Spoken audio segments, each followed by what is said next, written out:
The book of Acts, chapter 24. And after 5 days, Ananias the high priest descended with the elders and with a certain orator named Tertullus, who informed the governor against Paul.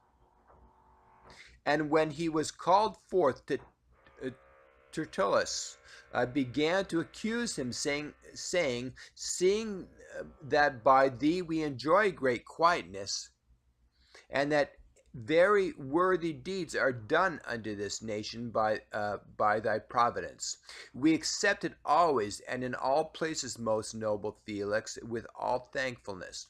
Notwithstanding that I be not further tedious unto thee, I pray thee that thou wouldest hear us of thy clemency a few words. For we have found this man a pestilent fellow, a mover of sedition among all the Jews throughout the world, and a ringleader of the sect of the Nazarenes, who also hath gone about to profane the temple, whom we took, and would have judged according to our law. But the chief captain Lysias came upon us, and with great violence took him away out of our hands, commanding his accusers to come unto thee, by examining of whom thyself mayest take knowledge of all these things whereof we accused him. And the Jews also assented, saying that these things were so. Then Paul, after that the government had beckoned unto him to speak, answered, For as much as I know that thou hast been of many years a judge unto this nation, I do the more cheerfully answer for myself, because that thou mayest understand that there are yet but 12 days since I went up to Jerusalem for to worship.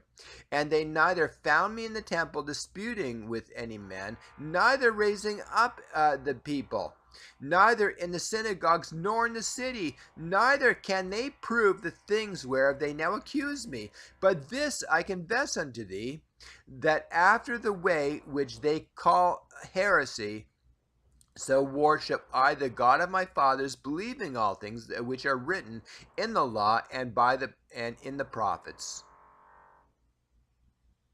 and have hope toward God, which they themselves also allow, that there shall be a resurrection of the dead, both of the just and the unjust. And herein I do exercise myself, to have always a conscience void of offense toward God and toward men.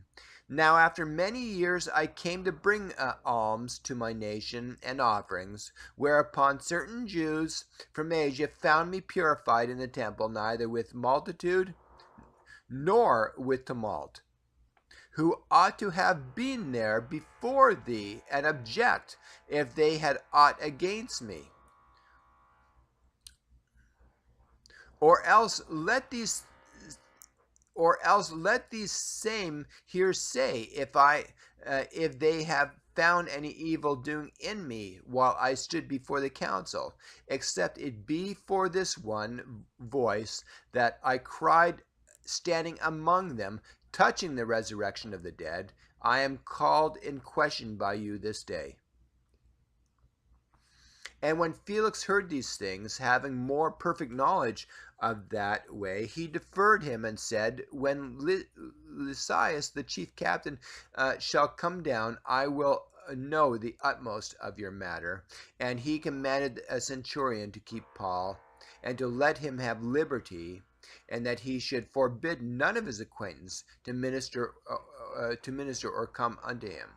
And after certain days, when Felix came with his wife Drusilla, which was a Jewess,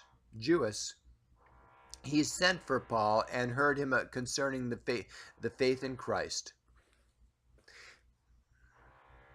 And after certain days, when Felix came with his wife Drusilla, which was a Jewess, he sent for Paul, and heard him concerning the faith in Christ.